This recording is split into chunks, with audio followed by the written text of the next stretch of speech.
Hi guys, it's Cory with the Wallace Theater. I wanted to take a second to invite you out to join us on the weekends. We've been continuing our program, the Wallace Weekend Players, every Saturday at 10:30 in the morning. We meet on Zoom and we check in together and we come together as a community and talk about theater and storytelling and all the elements that go into doing that and sort of how we can continue doing that even in this age of social distancing. And we reassure each other that it's gonna end soon, or at some point, and then we'll all be together again, and the world will need stories and entertainment and expression as much as ever. And so we just kind of talk about how we do those things and what goes into making it. And so I'd love to invite you to join us. If you've been coming out, spread the word, tell your friends. We'd love to see them too. And to get you kind of updated on what we're doing, last week we talked about telling our own stories and starting to make our own plays. And to do that, I gave them a little bit of an exercise. And we did some activities. So I wanted to lead you through an activity right now that might help generate some playwriting material for you. And if you do that and you send it to us, if you write a play, we'll make sure that it's read by some actors, either with Wallace players, or we'll find somebody to make sure it's read out loud so you can hear your work done. Because I think we all need that right now. So, the activity, you need a piece of paper or just an open sort of Word document or something you can type on. And you're going to make a few lists. And the first list is I want you to write down characters that you know really well. So, not just their names, but their characteristics too, like who they are as people. And so, those can be characters from a book that you really love, or a game, or a movie, or a TV show, or a comic book. But a character that you think you know really well, and write as many of those as you can in about a minute to no more than 3 minutes. So go ahead and do that. You can pause it if you need to and then come back. And then once you're done with that, you're going to make another list. And this is of people that you know really well. So in your day to day life. So it could be your mother and father, or your siblings, or your cousins, or maybe your best friends, or a teacher, or a boss. Somebody that you know really well. And write as many of those as you can in a minute to no more than three. And then when you're done with that, I want you to make a third list. And this list is of things that you own.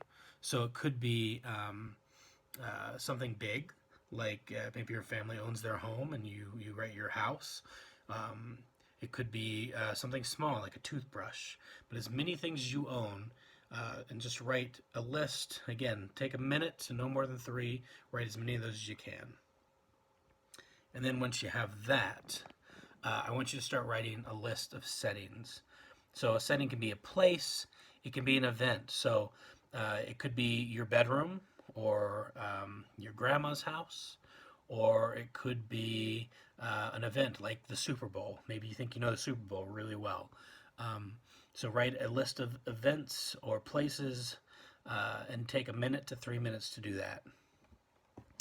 And then when you have all of that done, I want you to look through each of those things, and I want you to start connecting dots. And I want you to think of problems that could arise.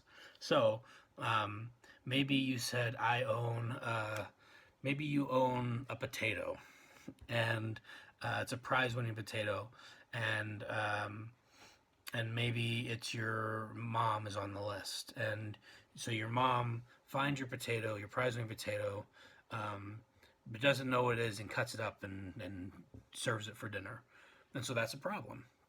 So go through your list, look at different connections, and think about what problems can arise from those different groups. Take a few minutes to do that. It might take a few more than 3 minutes. And then once you're done with that, I want you to look at those problems and I want you to find a solution. Different conclusions. So maybe the conclusion is the potato is more delicious and then it was going to win a prize anyway. You know, it was far fetched to win a prize, so you're going to eat the potatoes instead. That's one conclusion. Maybe the other conclusion is you get all the pieces together and you try to glue them back. That's a conclusion. So write as many conclusions to the problems that you can think of, and do that now. And then once you're done with that, take a step back and look at all the different elements.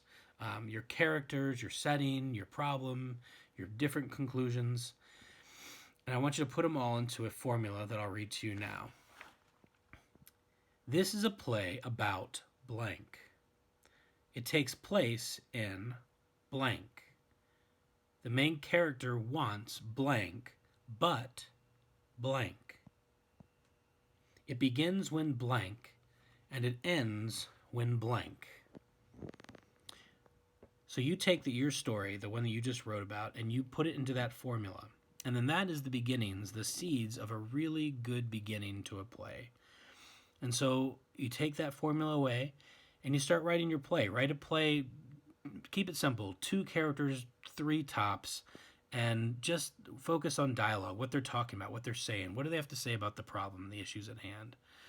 And write a play, and remember that plays don't all have to be 3 hours. You can write a play that's 1 page, it could be 30 seconds. There are full lengths, there are 1 acts, there are 10-minute plays. Don't worry about it. Write the play that you need to write, and so take the time that you need to tell that story, no more, no less.